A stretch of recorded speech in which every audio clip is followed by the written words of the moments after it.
सरकार कुणाचंही असू द्या, ग्रामीण शाळांवर कुणीच काम केले नाही. देशाच्या ग्रामीण भागामधील शाळेच्या दुरवस्थेवरून अभिजित दिपकेंचे विधान आहे. क्या बोलती पब्लिक, आमची ही मोहीम लवकरच सुरू होईल असं अभिजित दिपकेंनी म्हटलंय. तिरंगा रॅली काढली, चांगली गोष्ट. बॅनरसाठी निधी कुठून आला असा सवाल दिपकेंनी केलाय. बॅनरच्या ऐवजी तुम्ही शाळांवर खर्च केला पाहिजे होता असं अभिजित दिपकेंनी म्हटलंय.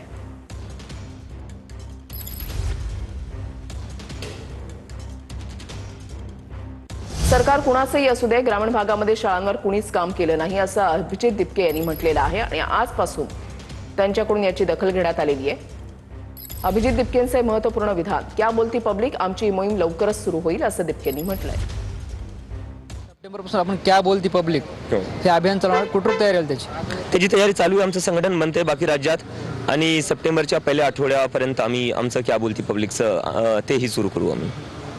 तुम्ही जेव्हा हे सगळं शाळेचा मुद्दा आयरणीवर आणला त्यानंतर अनेक व्हिडिओ जे आहेत ते सोशल मीडियावर व्हायरल होतात. तुम्ही सुद्धा ते पोस्ट करताय, मोठ्या प्रमाणात याला प्रतिसाद मिळताना पाहायला मिळतो आपल्याला. कारण की कुठं ना कुठं आता लोकांना कळलेलं की शिक्षणावर बोलावंच लागेल, बोलल्याशिवाय होणार नाही. आणि जोपर्यंत सरकारला प्रश्न विचारणार नाही तोपर्यंत ही सरकार, कुणाची सरकार असू द्या, कुठलाही राज्य असू द्या आणि कुठलाही पक्ष असू द्या, कुठलीही सरकार असू द्या, कुठलाही राज्य असू द्या, देशात जर ग्रामीण भागातल्या जर शाळा पाहिल्या, कोणीच त्याच्यावर काम केलेलं नाही. आणि आता गरज आहे काम करायची. प्रश्न करून आपण सरकारला काम करायला लावू शकतो.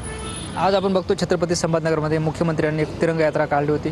मोठा प्रतिसाद तुला त्याला मिळाला पाहायला मिळतो. आणि चांगली गोष्ट आहे, तिरंगा यात्रा काढली. पण ते जे बॅनर लावण्यात आले, दर 40-50 फुटावर एवढे मोठे मोठे बॅनर लावले, त्याच्यात किती खर्च झाला असेल आणि हा खर्च कुठून आला? छत्रपती संभाजीनगरमध्ये हे याची फंडिंग कुठून आली? आणि एवढा खर्च तुम्ही बॅनरवर करताय, तेवढाच जर खर्च तुम्ही शाळांवर केला असता, जे ग्रामीण भागातले मुलं मुली आहेत त्यांच्या शिक्षणावर केलं असतं तर जास्त चांगलं नसतं झालं का?